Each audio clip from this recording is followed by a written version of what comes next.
1. Y ya estamos en una nueva entrevista en profundidad con Ascanio Cavallo, Premio Nacional de Periodismo, destacado columnista. Ascanio, ¿qué tal? Bienvenido a esta edición Hola, de La Hora. ¿cómo estás? ¿Cómo te va?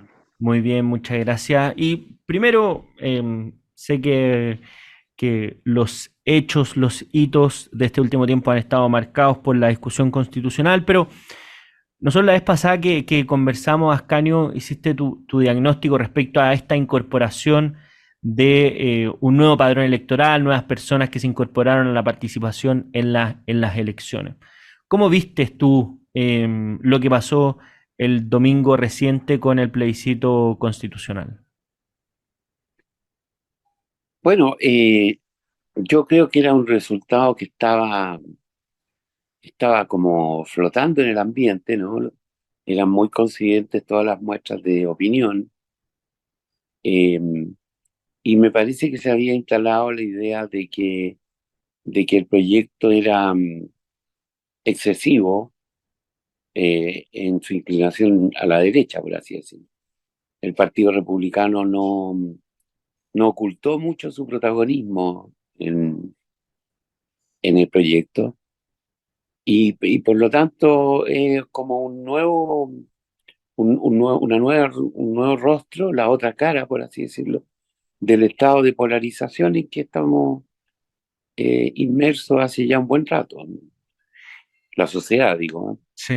Y ahí, a propósito de eso mismo, que claro, uno podrá decir, mira, la vez pasada el proyecto de la convención era un proyecto de izquierda, el de ahora era un proyecto de derecha, y esto como que quedó en empate, a pesar de las diferencias evidentes que hubo entre uno y otro proceso. Pero si uno analiza las encuestas, los estudios de opinión pública que hubo, por ejemplo, con el texto y el anteproyecto de los expertos, no veía que tampoco es que había un ánimo ni apoyo ciudadano a la propuesta misma de los expertos, que uno dirá, bueno, ahí confluyeron o concurrieron todas las fuerzas políticas. Es decir, ¿qué estará pasando atrás de eso quizás o bajo ese caparazón que vemos con los números, donde pareciera que proyecto que se presente es proyecto que va a ser rechazado? Claro, yo creo que digamos que lo que la ciudadanía ha expresado es un rechazo a las prácticas políticas, digamos, ¿no? No sé si a la clase política, incluyendo a las personas, pero sí por lo menos a las prácticas políticas. Y eh,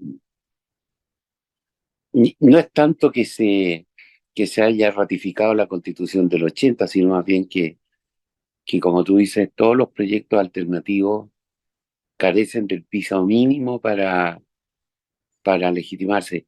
Pero no creo que por una cuestión propiamente constitucional, Claro.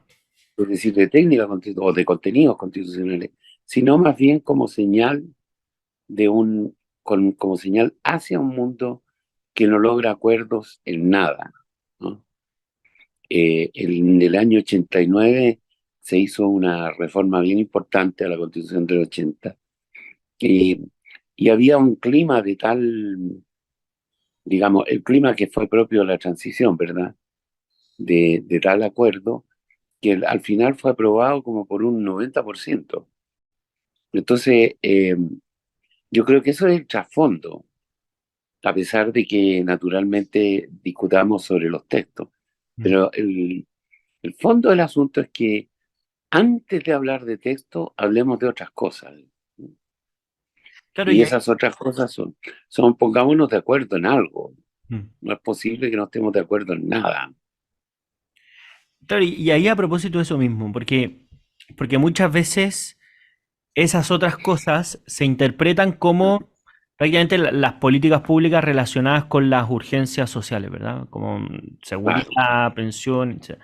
Pero, pero también podría haber otra vuelta que diga, bueno, esto incluso es anterior a ese problema, porque también en parte las urgencias que vemos es resultado de una descomposición social más profunda, de un menor compromiso con las instituciones, de que la ciudadanía, claro, por algún lado públicamente dice, no, mira, necesitamos acuerdos, pero por otro lado premia en las elecciones a personas que no necesariamente manifiestan ese espíritu o ese afán. Entonces, ¿dónde está como en esta base de que no nos podemos poner de acuerdo en nada, dónde deberíamos partir para poniéndonos de acuerdo para quizá empezar a retomar el rumbo?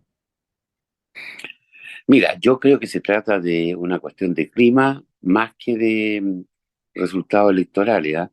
No hemos tenido, excepto la elección del Consejo Constitucional, que era una cosa bastante vinculada al proyecto de constitución, no hemos tenido elecciones unipersonales de las que tú dices premian a tal o cual candidato. Recién No. vamos a tener una de alcalde en octubre, y tampoco son las más propiamente políticas, ¿verdad? La prueba de esto va a estar más bien en las parlamentarias del año 25. Eh, Nos falta una referencia de ese tipo, pero yo creo que es correcto lo que tú dices, o sea, esto es anterior, no tiene que ver con los temas, no tiene que ver con un tema, sino que tiene que ver, yo creo que con el clima, ¿no?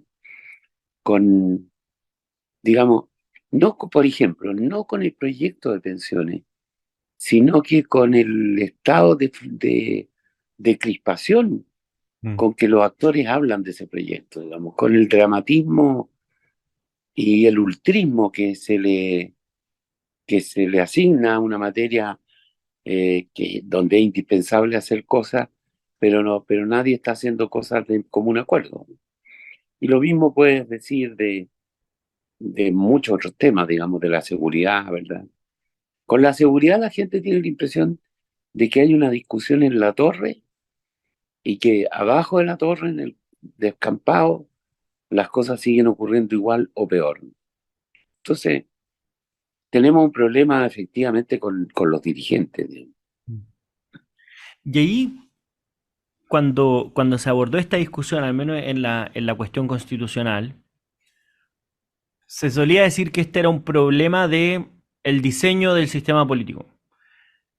¿Te parece que hay algo más que simplemente la distribución de los escaños? ¿Cuáles son los incentivos? Porque, pues claro, siempre está, independientemente del sistema político que haya y los incentivos, está de la opción de las personas que lideran esos procesos, de decir, no, no vamos a actuar como la lógica dice que vamos a actuar, vamos a salir de este atrincheramiento, esta atomización. Hay posibilidades de voluntariamente resolverlo. El punto es que tampoco está esa voluntad de cambiar esa como crónica de muerte anunciada. Claro, esa anterior. Piensa que hoy día tenemos en el Parlamento 22 partidos, sin contar los independientes, ¿no? Con 22 partidos, no es que tenga problemas este gobierno, es que tendría problemas cualquier gobierno, ¿no? Incluso aunque tuviese una cierta mayoría en el Parlamento, porque con esa cantidad de grupos de interés que apuntan en diferentes direcciones, es muy difícil construir acuerdos. Y peor todavía, cuando los propios grupos afines tampoco logran ponerse de acuerdo. Claro. Eh, claro, en ese sentido, por ejemplo, o sea, la paradoja sería, por ejemplo, que el Frente Amplio se fusionara, ¿verdad? Esa sería yo diría, una señal ligeramente positiva, ligeramente, tampoco le pongamos color, pero sí, en la dirección de ir sumando y no de seguir en esta lógica de multiplicarse. Mm. La situación del sistema político es un incentivo a ganar puestos individuales y no a ganarlos dentro de partidos, digamos. El debilitamiento de los partidos es uno de nuestros problemas centrales, diría yo. Oye, Ascanio, pasando a otro tema bueno, evidentemente está relacionado, pero es después de la campaña surge y se ha comentado estos últimos días el factor Bachelet, pero también el factor exconcertación con fuerza con el nombramiento, por ejemplo, de Francisco Vidal como presidente de Televisión Nacional. Es decir, como esta idea de la izquierda más refundacional recurre con violencia, por así decirlo, con estado de necesidad, a lo que tanto denostaron que era la concertación. ¿Qué te parece primero como desde ese punto de vista más general de la posición de esta izquierda más refundacional que recurre a esta figura y después a ese rol de los mismos personajes? Bueno, eso ya sucedió, diría yo, sucedió en septiembre pasado cuando entró Carolina Toal, ministra del Interior, porque ese es el movimiento donde entra masivamente el socialismo democrático a controlar algunas de las posiciones más importantes del gabinete, el Interior, la Cancillería, en fin, bueno, Hacienda ya estaba, pero donde se forma una línea de gobernabilidad. Lo que pasa es que hay que distinguir dos cosas aquí. Una es las posiciones ideológicas del Frente Amplio, que son un problema serio porque obstaculizan cualquier alternativa de comprensión de los problemas. Y otro es la capacidad de administrar el Estado chileno, que es bastante complejo. Es algo con lo que yo me temo que se encontraron los jóvenes nuevos funcionarios y, y no lo han sabido manejar. Eh, pero eso no es extraño, es muy complicado el Estado chileno. Tiene, tiene instituciones que son pequeñas joyitas de buen funcionamiento y otras que son un, una sopa no sé, de disposiciones, de cosas enredosas que son prácticamente imposibles de manejar. Eh, claro, ese cambio cualitativo yo creo que se produjo en septiembre. Y lo que pasa es que no ha hecho más que agudizarse, porque cada vez que se cambia un funcionario de importancia, entra alguien del socialismo democrático, más bien. Sí, bueno, es un muy buen punto. Estamos conversando con Ascanio Cavallo, Premio Nacional de Periodismo, autor de diversos libros. Nos vamos a ir a una pausa, pero antes saludamos a quienes hacen posible este programa, porque Vinolia, más que un restaurante, una experiencia gastronómica y vinícola inigualable. Saborea platos exquisitos y descubre tu vino ideal en nuestra tienda. Haz tu reserva en vinolia.cl. Y muévete sin preocupaciones con el Quick Sale de Consorcio. Puedes contratar tu seguro de auto 100% online con un 20% de descuento. ¿Te vas a perder esta promoción? Aprovecha y contrata en consorcio.cl. A N llegó la hora conversando con el Premio Nacional de Periodismo, autor de diversos libros, columnista Ascanio Cavallo, a propósito de, vimos lo que pasó con las elecciones, ahora esta reconfiguración del poder político, y te había dejado más o menos planteada una pregunta respecto a los personajes mismos que están como involucrados en este nuevo aire que tiene la izquierda, que es recurrir a estas figuras de la concertación, en particular la figura de la presidenta Bachelet. Lo digo porque, pues claro, ella con la nueva mayoría en su segundo gobierno incorpora al Partido Comunista al gobierno, le abre la puerta también al Frente Amplio, incorporándolo a cargos del gobierno, y un poco tuvo una especie de apadrinamiento, a pesar de que hubo críticas bastante importantes al inicio del Frente Amplio, y hoy se ve como la figura la que termina ordenando, ¿verdad? Todo lo que está pasando entre el socialismo democrático y el Frente Amplio. De hecho, estos días hubo un seminario donde está organizado por las fundaciones de la presidenta y estaban los presidentes de los partidos de prácticamente todo el oficialismo. ¿En qué está el rol de la presidenta Bachelet, Ascanio? No lo sé con exactitud, lo único que me parece evidente es que ella está mediando entre estos dos bloques, probablemente es uno de los puentes de confianza que hay entre el grupo llamado Apruebo Dignidad, digamos, y el socialismo democrático. Pero de ahí a suponerle un proyecto más extenso no estoy seguro, habría que ver un poco más de evidencia, digamos, en estos meses, ¿no? Yo diría que en el proceso que acabamos de vivir, ella se sintió un poco en la obligación de salir porque también habían salido los otros tres presidentes. Mm. Eh, bueno, nuestros presidentes siguen siendo como padrinos, como tíos de la sociedad, ¿no? Se sienten en la obligación de, de continuar opinando, digamos. Pero por supuesto que ella es la que está en este momento, no sé si más equipada, pero tiene una maquinaria funcionando que me parece que no tienen el presidente Lagos ni Piñera. Piñera un poco más, tal vez. Ni Frei, desde luego, Frei, lo tengo claro que no. Entonces, eh, también tiene que hacer su aporte a esta maquinaria, pues si no, no puede ser unilateral. Claro. Y ahí cuando la presidenta interviene, claro, uno puede mirar las encuestas y básicamente lo que dicen es que si bien se están acercando las opciones a favor y en contra, no terminó moviendo la aguja ni una de las cosas como importantes que pasaron en el último tiempo, ni siquiera lo que pasó la última semana, aunque es difícil medirlo, pero hubo encuestas que lo intentaron medir, ni tampoco el rol de la presidenta en su intervención abierta en la campaña. Entonces, no habrá como una idea de recurrir a lo conocido más que si es efectivamente un rol preponderante el que tuvo finalmente en la campaña. No, yo creo que la campaña efectivamente tuvo poca incidencia. Creo que no fue un rol determinante. No sé si alguien lo habrá medido de otra manera, pero, pero bueno, sí es hora, más o menos hora, ¿verdad? Por lo menos a partir de marzo, de que se empiecen a configurar las opciones de candidaturas presidenciales. Piensa que esta carrera comienza en abril. Mm. ¿No? Es muy poquito el tiempo de paréntesis que va a haber.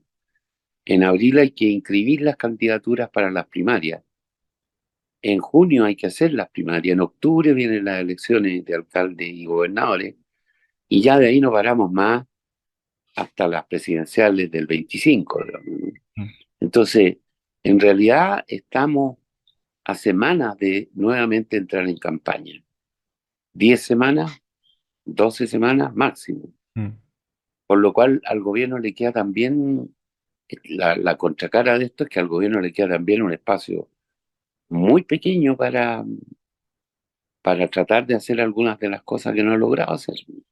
Y a propósito de las campañas, si nosotros miramos lo que fue la elección presidencial anterior, eh, a la altura de cuando se van perfilando los candidatos, ninguno de los que estaban perfilados 2 años antes de la elección finalmente terminaron llegando a la segunda vuelta presidencial. Gabriel Boric ni siquiera era candidato. José Antonio Cast era candidato, pero marcaba 7%, que era lo que había sacado en la elección, y los que se veían en los primeros lugares era Daniel Jadwe, Joaquín Lavín, de hecho hasta Pamela Giles de repente se colaba en las encuestas a propósito de los retiros y todo, que fue muy convulsionado. ¿Te parece que estamos en un momento donde los liderazgos ya están más o menos definidos? Si uno pudiera ver, no sé, en el sector del oficialismo, entre Carolina Toá, Camila Vallejo, en la oposición Evelyn Matei, quizás Carter, quizás José Antonio Cast, probablemente José Antonio Cast también, o hay espacio para que surja algún fenómeno particular como fue en la elección presidencial anterior. Yo sé que esto casi que es ficción porque hay información que no tenemos, pero de lo que hay en el ambiente, ¿cuál es tu opinión ahí al respecto? No, yo creo que es prematuro, pero también la historia te enseña que hay una, hay una especie de empate o de equilibrio entre aquellos candidatos que trabajan mucho y logran lo que quieren, digamos, a punta de trabajo, y están los candidatos que salen en el último minuto con bastante ayuda de la suerte, Mm. que es el caso de la última presidencial, ¿verdad? Pero eso no lo puede decir uno de Lagos, por ejemplo, o de Frey, ¿no? Claro. Ellos estaban posicionados, ubicados en sus nichos, digamos, por lo menos 3, 4 años antes. Y Piñera Y, también, y por la... Piñera también, desde luego, claro. Piñera del 92, imagínate. Mm. Eh, entonces, es una combinación donde no hay una fórmula mágica. A mí me parece que este momento es prematuro, Mm. pero te estoy hablando de aquí a abril, o sea, no es nada. Digamos, son 5 meses en los que me puedo equivocar perfectamente, Tal ¿no? cual. Oye, Ascanio, y a propósito de estas relaciones en el oficialismo, que claro, uno ve la lógica electoral y quizás como ya hicieron un compromiso desde la democracia cristiana hasta la izquierda, uno podrá decir, bueno, las elecciones terminan aunando y además por las particularidades de la elección municipal, ¿verdad? Que requiere esta mayoría simple y por tanto hay desincentivos a ir separados.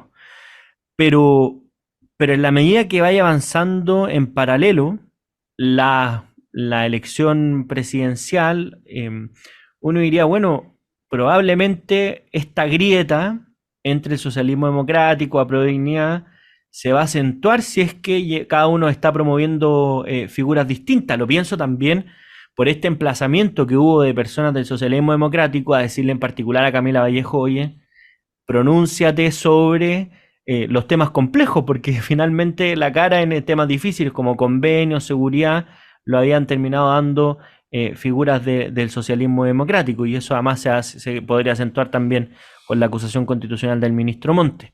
Eh, ¿Cómo ves esa convivencia a propósito de estos dos escenarios que uno diría, bueno, a priori tienen incentivos distintos, uno a aunar y el otro a agrietar aún más esta diferencia que existe? Yo creo que es más o menos como tú dijiste al comienzo, o sea, me parece que va a haber mucho incentivo hacia a un distanciamiento entre el socialismo democrático y apruebo de dignidad en la elección de alcaldes, pero no hay que anticiparse mucho en estas cosas porque existen, digamos, incentivos y movimientos que muchos de nosotros no alcanzamos a ver, digamos, ¿no? Y que se mueven bajo el piso. Por ejemplo, hay partidos completos en este momento que dependen, que viven solamente de los alcaldes que tienen, ¿no? Entonces, ¿qué hace un partido como ese para mantener su sobrevivencia, digamos, ¿no? Eh, Se alía con el que le ofrezca una mejor voluntad, digamos, para cederle cupos, para apoyarlo, para comprometer sus votos, y eso no está disponible necesariamente en una sola coalición, ¿no? Mm. Eh, Puede ser el fruto de una negociación de la cual no sepamos nada. Entonces, también es verdad que son elecciones particulares donde se disputa una zona de poder, no quiero llamarlo secundario porque los alcaldes no son secundarios, pero de escala menor, de menor cantidad de votos, ¿verdad? De menores bolsones electorales, fundamentales, sin embargo, para los parlamentarios futuros, pero, eh, pero muy difícil de, de auscultar. Uno tendría que estar reporteando comuna por comuna. Difícil, es bien difícil. Y ahí, cuando, cuando empiecen esta lógica, uno también se pregunta, bueno, ¿qué rol va a tener el gobierno en este escenario? Después de una especie de nuevo aire, después del plebiscito constitucional, ve ya más o menos cómo vienen delineadas las reformas. Parece que se entusiasmaron porque anunciaron la reforma, el pacto fiscal, la reforma previsional, reafirmando su posición anterior y no modificándola como pareciera que se iba a dar la discusión. ¿Cuál estaría siendo la apuesta del gobierno en este nuevo escenario y qué rol le va a tocar a propósito de lo que viene? Porque no se ve tan fácil el panorama. Claro, esta, esta lógica de negociación que ha imperado en el último tiempo es totalmente opaca. Uno no logra entender qué es lo que pretenden los que la sostienen. Por un lado, el gobierno envía sus proyectos igual que los tenía antes del proceso completo. Y por el otro lado, la oposición dice que no va a negociar ni un punto. Bueno, no sé en qué momento de esa, de esa puerta de hierro que se crea, digamos, alguien puede ver un rayo de luz, pues y es bien difícil, digamos, ¿no? Supongo que serán negociaciones que se están llevando fuera de la luz pública, y que por ahí se está buscando alguna solución, porque por lo que dicen en público no hay ningún acuerdo posible. Claro, como para tener alguna esperanza, uno espera, oye, ojalá Sí, estén negociando claro, como por abajo de claro, la mesa, porque si no estamos... efectivamente. Ah, Yo creo que eso es lo que ha castigado a la ciudadanía, oye. mm, Ha castigado no este proyecto ni el otro, sino el conjunto de la conducta de los políticos. mm. Bueno, eso es bien, bien interesante, lo vamos a seguir Oye, perdóname profundamente. que te Sí. interrumpa, pero mira, es que mientras hablábamos estaba recibiendo mensajes con la noticia de que ha muerto mi amigo Manuel Salazar, Ah, un gran, gran periodista con el cual fundamos hace muchos años el diario La Época y con el que coescribimos además la historia oculta del régimen militar. Bueno, lamentable, pues, bien triste. bueno, un abrazo a Bien Ascan, un triste. abrazo también a la familia de Manuel Salazar, destacado periodista. Además, el libro que yo conozco es realmente muy, muy interesante, así que un gran abrazo a toda su familia, a sus amigos, que esto está ocurriendo en este momento. Y nosotros justo calza con el final de esta entrevista, Ascanio, te queremos agradecer Bueno, por habernos acompañado en Llegó la Hora. muchas gracias a ti, pues que estés muy bien. Gusto saludarte. Igualmente, nosotros nos vamos a una breve pausa y seguimos con Chao, más chao. Llegó la Hora.